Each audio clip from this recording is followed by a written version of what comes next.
Just after sunrise, someone out for a walk came across something no one ever wants to see. A young woman was lying motionless near the edge of a quiet neighborhood in Chapel Hill. It didn't make sense. She wasn't far from home, and there were no signs of what had happened. No noise, no witnesses, just silence. Who was she? What brought her there? And how did her life end so suddenly? As police began to piece things together, they uncovered a heartbreaking story that would leave two cities shaken.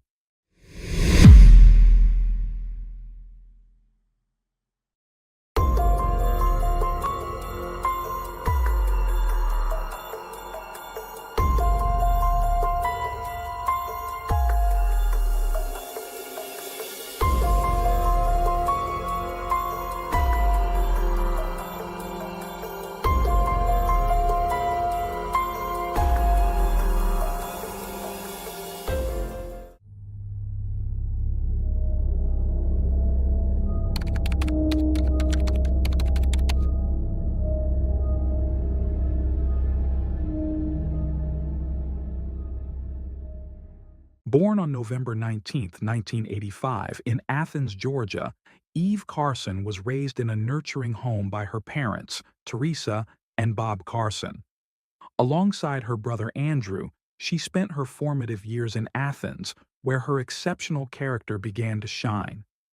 From a young age, Eve stood out, not just academically, but socially.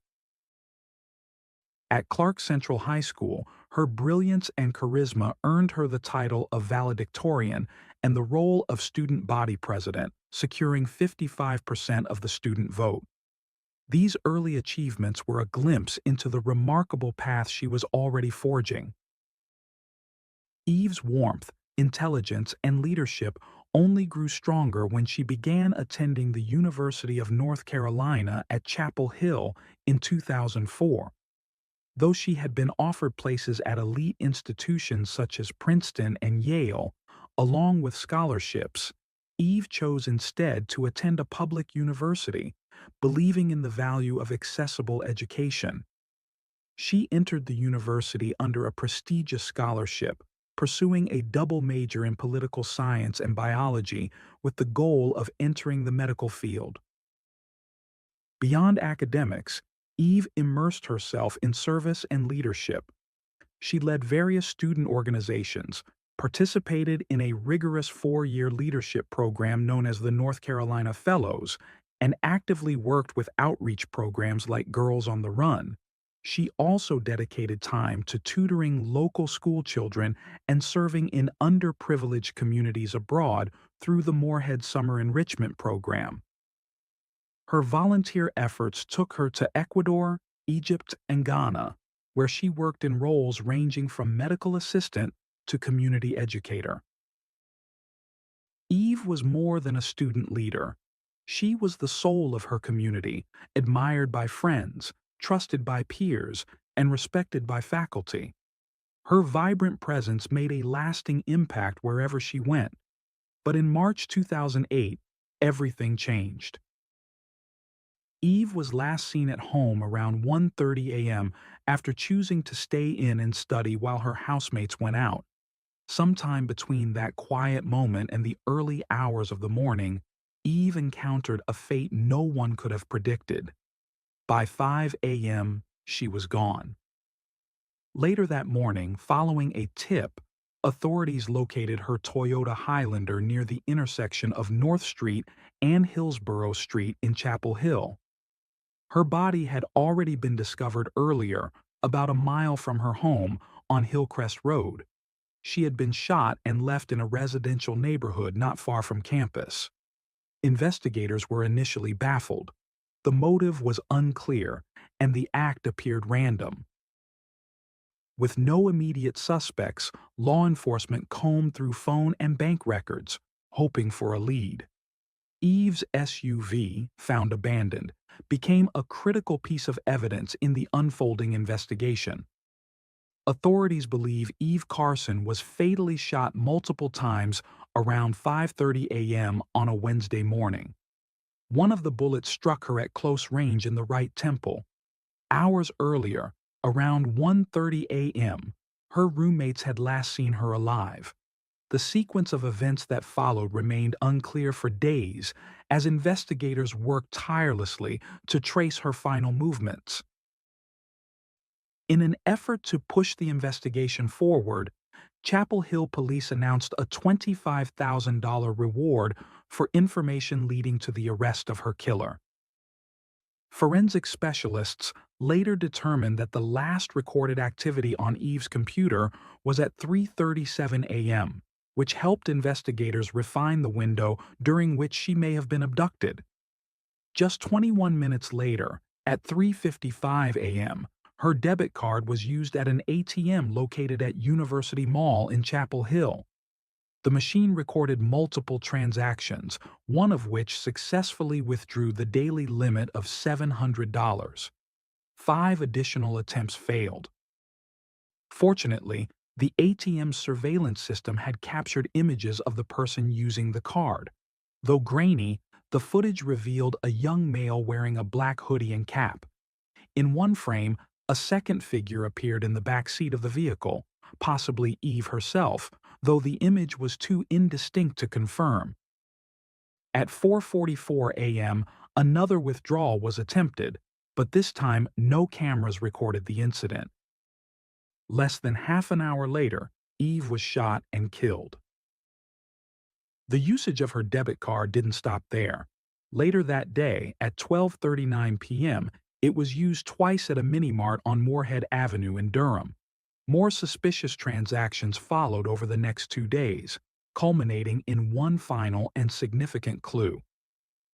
On March 7th at 12:54 a.m., a surveillance camera at the Carolina Food Mart on Alston Avenue captured a different man attempting to use Eve's card. This individual, clearly not the same person seen at the University Mall ATM, became a second key suspect. The failed transaction and the clear footage were turning points in the case. As police worked to identify both individuals, the communities of Chapel Hill and Athens were united in mourning. Eve Carson was laid to rest on March 9, 2008. Her funeral drew hundreds, while back at the University of North Carolina, thousands honored her memory with a moment of silence. Despite having several images of the suspects, the investigation initially moved slowly. Then, on March 12th, 1 week after Eve's murder, authorities received a promising tip. A man matching the image from the Carolina Food Mart surveillance video was identified as 21-year-old Demario James Atwater. Atwater had a troubled history. With 2 prior felony convictions, he was no stranger to the criminal justice system.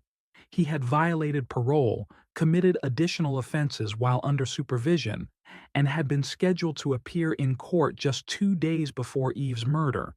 His record included charges for assault, robbery, trespassing, and drug possession with intent to distribute.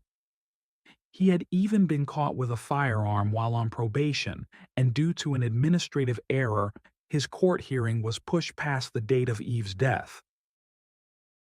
In addition to his criminal record and physical resemblance to the suspect in the footage, Atwater's residence on Rosedale Avenue in Durham placed him within proximity to the crime scene. The investigation gained further traction when detectives connected Atwater to Lawrence Levet, a young man who closely resembled the individual in the University Mall ATM footage. Both men were school dropouts from Durham and had attended the same school, making their connection unsurprising but deeply troubling. Together, Atwater and Levet became the prime suspects in a case that shocked 2 communities and left an irreplaceable void in those who knew and admired Eve Carson. On the morning of March 12, 2008, authorities made their move. After days of mounting evidence and public appeals, police arrested 21-year-old Demario in Durham. He was officially charged with the first-degree murder of Eve Carson. That same day, police surrounded a residence associated with Levet. Tactical teams breached doors and windows during the operation. though it remained unclear whether Livette was present at the time. The case was unfolding rapidly. Chapel Hill's mayor, Kevin Foy, acknowledged the progress but reminded the public of the deep sorrow gripping the town. A beloved student was gone, and the community was still reeling from her loss. Eventually, Livette was located and charged alongside Atwater. Despite being legally a minor, Livette already had a criminal record, including probation for theft and breaking and entering. He, like Atwater, lived in Durham. With clear visual evidence linking them to ATM transactions involving Eve's card, the investigation had reached a critical point. By late March, a grand jury indicted both men on multiple charges: first-degree murder, first-degree kidnapping, armed robbery, possession of a firearm by a felon, felony larceny, and possession of stolen property. And Livette's legal troubles didn't end there. He was also charged in connection with the earlier killing of 29-year-old Abhijit Mahato, a Duke University graduate student from India. On January 18, 2008, just weeks before Eve's death, Mahato had been abducted from his home, forced to withdraw money from an ATM, and later shot through a pillow upon returning. The similarities to Eve's case were striking, but ultimately, the physical evidence tying Livette to Mahato's murder was insufficient, and he was acquitted. To this day, Abhijit Mahato's murder remains unsolved. Meanwhile, the legal process for Eve Carson's case began in earnest. Prosecutors chose to try Atwater and Livette separately. Atwater, being an adult, faced the death penalty. Livette, however, could not be sentenced to death due to his age at the time of the crime. Prosecutors started building a harrowing account of what occurred in the early hours of March 5, 2008, a senseless act rooted in greed and chance. Around 1:30 a.m., Eve had stayed behind to study while her roommates went out. Not long after, on East Rosemary Street, another student sitting in her car noticed two men, Atwater and Livette, watching her. Unnerved, she drove off. As she glanced in her rearview mirror, she saw the two walking toward Friendly Lane, the street where Eve lived.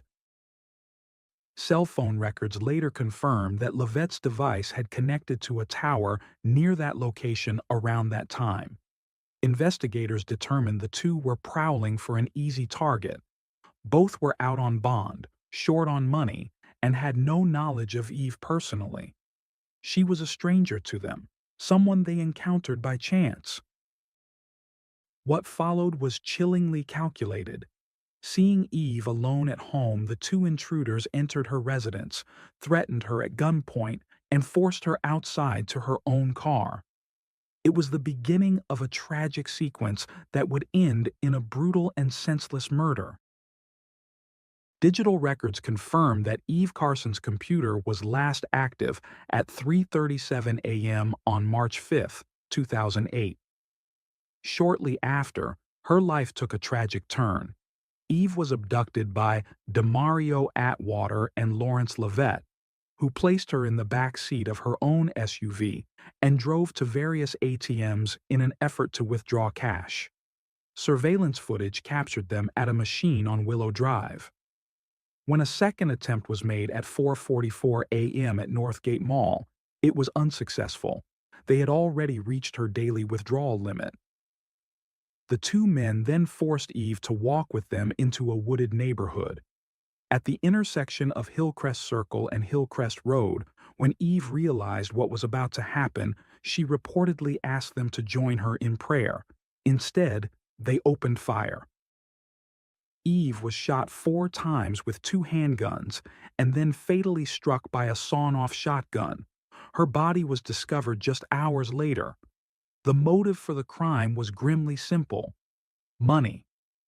Over a 2-day period, a total of $1,400, the maximum allowed, was withdrawn from her account, a small amount that cost a young woman her life.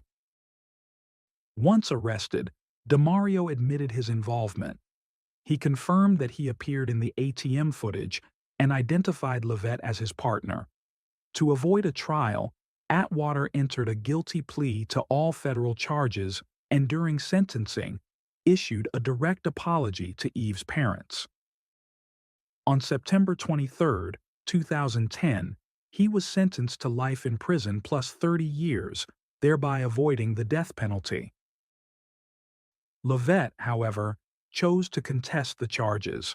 He pleaded not guilty to multiple state crimes, including first-degree murder, kidnapping, armed robbery, larceny, and possession of stolen goods. His trial began in December 2011. After 2 weeks of proceedings, a jury found him guilty on all counts, and he received a life sentence without the possibility of parole. Complications soon followed. In 2013, the North Carolina Court of Appeals vacated Lovett's sentence, citing a U.S. Supreme Court ruling that mandatory life sentences for juveniles were unconstitutional. At the time of Eve's murder, Lovett was 17. A new sentencing hearing was ordered. During the hearing, Lovett addressed the court.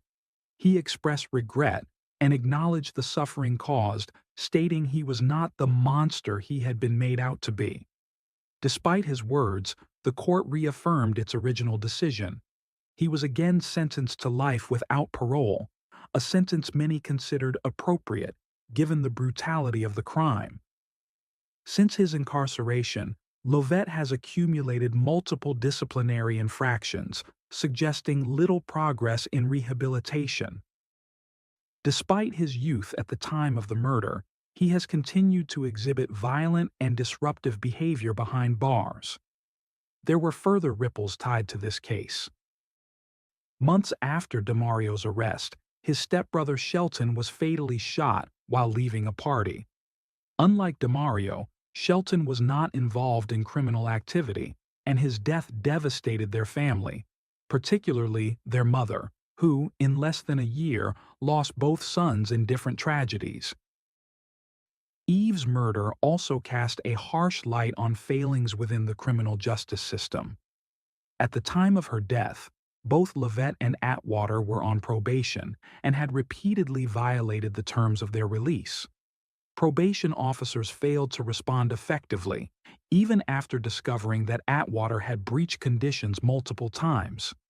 In February 2008, an arrest warrant was finally issued for Atwater, and he was taken into custody. But he posted a $10,000 bond and was released just days before Eve's murder. His court date had been scheduled for March 3rd, but was delayed due to administrative errors. 2 days later, Eve was dead. Authorities believe the desire to recover his lost bond money was a key motivation for Atwater's involvement in the robbery. It is deeply frustrating that a series of bureaucratic failures allowed two dangerous individuals to remain free. The consequences were irreversible. Eve Carson was more than a victim. She was an exceptional young woman whose light touched countless lives. Intelligent, joyful, and driven, she dedicated herself to public service, education, and global outreach. Her legacy of compassion and leadership lived on. In her honor, the University of North Carolina established the Eve Carson Scholarship. The award, designed by students and approved posthumously, reflects Eve's own vision for helping others achieve their potential. It is granted annually to 2 juniors who demonstrate the same commitment to service, leadership, and academic excellence. Eve was considering graduate studies in science policy. Her future was bright, but that story was stolen. For all her achievements, it is the character of Eve Carson that continues to resonate. In her final moments, she chose to respond to hatred with compassion, asking her killers to pray. Even in fear, she embodied grace. Though her life was ended for less than $1,500, her impact was and remains immeasurable.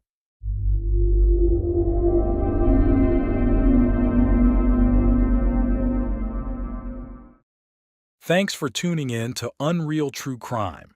If you're intrigued by mysteries from around the world, check out our new channel, Latin Crimes, where we dive into the gripping true crime stories of Latin America. Don't miss out. Subscribe now for more thrilling investigations.